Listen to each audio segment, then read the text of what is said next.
Chers spectateurs, soyez les bienvenus dans votre chaîne PhysicWay. Dans cette vidéo, nous allons faire la résolution d'un exercice qui porte sur le bilan énergétique dans un circuit. L'énoncé de l'exercice. On réalise le circuit représenté ci-contre. Donc, il est constitué d'un générateur de force électromotrice E et d'une résistance interne nulle, d'un conducteur ohmique de résistance R et d'un électrolyseur de force contre-électromotrice E' et de résistance interne R'. I, c'est l'intensité du courant qui traverse le générateur. I1, c'est l'intensité du courant qui traverse le conducteur ohmique. Et I2, c'est l'intensité du courant qui traverse l'électrolyseur. Première question.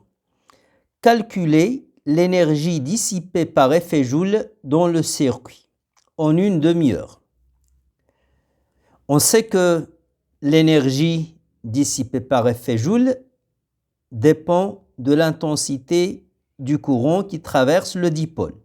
Donc la première chose à faire, c'est de calculer l'intensité I1 et l'intensité I2 qui traversent le conducteur ohmique et l'électrolyseur.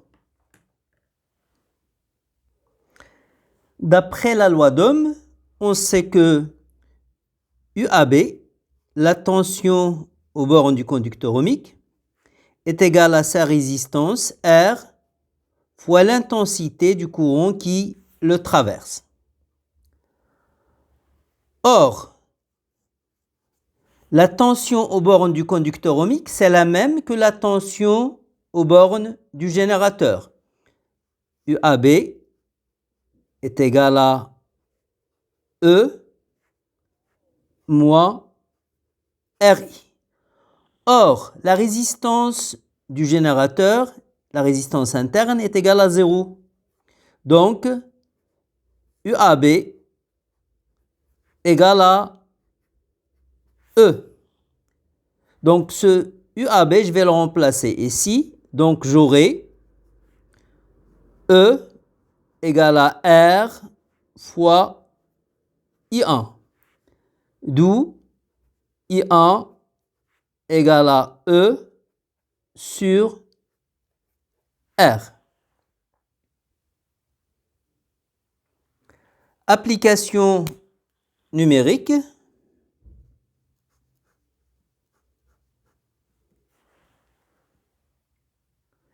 I1 est égal à 0,3 ampères. Maintenant, donc, on a calculé I1. Maintenant, on va essayer de calculer l'intensité I2 du courant qui traverse l'électrolyseur. La tension au borne de l'électrolyseur, c'est UAB. C'est la même que la tension aux bornes du générateur. Elle est égale à E. La tension aux bornes de l'électrolyseur s'écrit UAB égale à E', la force contre-électromotrice, plus R', la résistance interne, fois I2, l'intensité du courant qui traverse l'électrolyseur. Or, UAB, on a vu qu'il est égal à E. Donc, j'aurai E égale à E' plus R' fois I2. Donc, j'aurai R' I2 égale à E moins E'. Donc, finalement, j'aurai I2 égale à E moins E' sur R'. On passe à l'application numérique. I2 égale 1 ampère. Maintenant, on pourra calculer l'énergie dissipée par effet Joule dans le circuit. Remarquez que le générateur, il n'a pas de résistance interne. Donc, dans le générateur, il n'y a pas de dissipation d'énergie par effet joule. Donc l'énergie est dissipée par effet joule dans le conducteur ohmique et dans l'électrolyseur qui ont des résistances. Donc l'énergie dissipée par effet joule dans le circuit, ça sera l'énergie dissipée par effet joule dans le conducteur ohmique, plus l'énergie dissipée par effet joule dans l'électrolyseur. Donc WTH, l'énergie dissipée par effet joule dans le circuit, c'est l'énergie dissipée par effet joule dans le conducteur ohmique, que je vais noter WTH1, plus l'énergie dissipée par effet joule dans l'électrolyseur. L'énergie dissipée par effet joule, c'est la puissance dissipée par effet joule fois delta T. De même, ici, ça sera PTH 2 fois delta T. PTH 1, la puissance dissipée par effet joule dans le conducteur ohmique, c'est R fois I1 au carré fois delta T, plus, là, ça sera R' fois I2 au carré fois delta T. La puissance dissipée par effet joule, c'est toujours la résistance fois l'intensité du courant au carré. Donc, je vais mettre le delta T en facteur.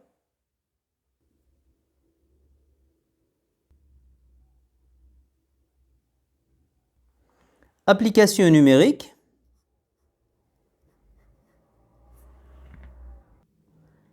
4,32 10 à la puissance 3 joules. Deuxième question.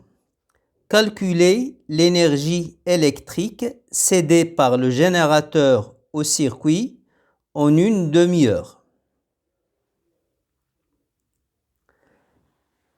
L'énergie électrique qui est fournie par le générateur au reste du circuit, c'est la puissance électrique cédée ou encore fournie par le générateur au reste du circuit, PE, fois delta T. Or, la puissance électrique cédée par le générateur au reste du circuit, c'est la tension aux bornes du générateur, c'est-à-dire UAB, fois I, l'intensité qui le traverse, fois delta T. Or, cette tension, on a vu qu'il est égal à E, puisque le générateur n'a pas de résistance interne. Il a une résistance interne qui est nulle. Donc, c'est E fois I fois delta T. Or, donc là, c'est l'énergie fournie par le générateur au reste du circuit. Maintenant, il nous faut le I. Pour calculer I, on va faire appel à la loi des nœuds. D'après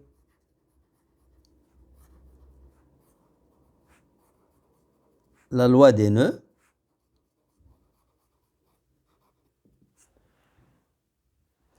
là c'est le courant qui traverse le générateur d'intensité I, et là on a un nœud. On a l'intensité I1 qui traverse le conducteur ohmique et l'intensité du courant I2 qui traverse l'électrolyseur. Donc là, on a un nœud. Donc si on applique la loi des nœuds, I est entrant, I1 et I2 sont sortants. Donc I est égal à I1 plus I2.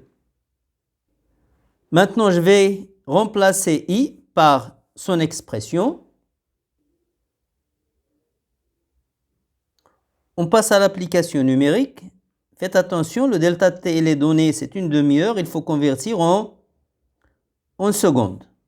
On sait qu'une heure, c'est 3600 secondes.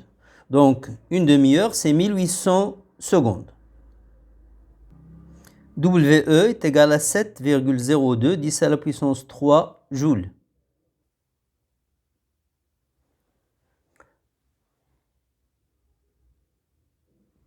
Question 3. Calculer la puissance chimique fournie par l'électrolyseur.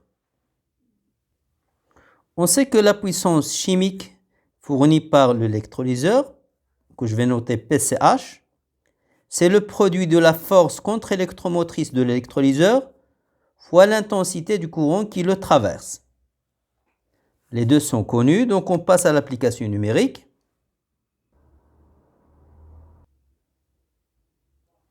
P chimique est égal à 1,5 watts.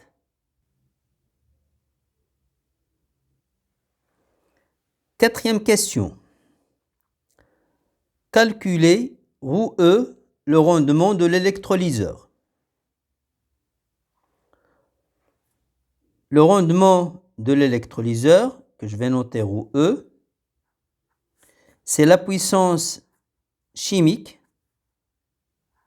de l'électrolyseur sur la puissance électrique qu'il reçoit, que je vais noter PE2. La puissance chimique, c'est E', la force contre-électromotrice, fois I2. Et la puissance électrique reçue par l'électrolyseur, c'est la tension entre ces bornes, UAB, fois I2. Donc déjà, on va simplifier I2. Restera E' sur UAB. Or, UAB, on a vu qu'elle est égale à E. Donc, finalement, j'aurai roue électrolyseur, c'est E' sur E.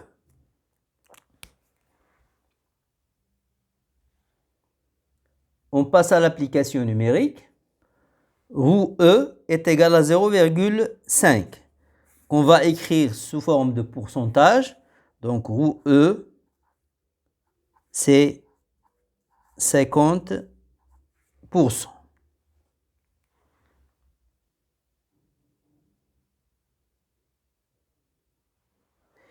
Question 5. Calculez roue C, le rendement du circuit. Le rendement du circuit, roue C, elle est égale à la somme de toutes les puissances utiles. Or là, on n'en a qu'une. On n'a que l'électrolyseur qui nous donne la puissance chimique. Donc, c'est la puissance chimique sur la somme de toutes les puissances globales générées par les générateurs. Or, on n'en a qu'un seul. Donc, on n'aura qu'une seule puissance globale, PG. Donc, ρ C sera égal. La puissance chimique, on l'a vu tout à l'heure, c'est E' fois I2. Et la puissance globale, c'est la force électromotrice du générateur fois l'intensité du courant qui le traverse. Donc on aura, je vais remplacer I par son expression, I1 plus I2 d'après la loi des nœuds, comme on a vu dans la question 2.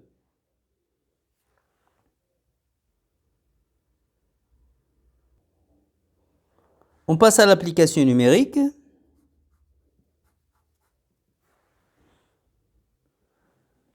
Roue C est égal à 3,85, 10 à la puissance moins 1. Bien sûr, le rendement n'a pas d'unité. Pour avoir l'expression en pourcentage, il suffit de multiplier par 100. Donc j'aurai roue C égale 38,5%. Merci pour votre attention et à bientôt dans une prochaine vidéo, Inch'Allah.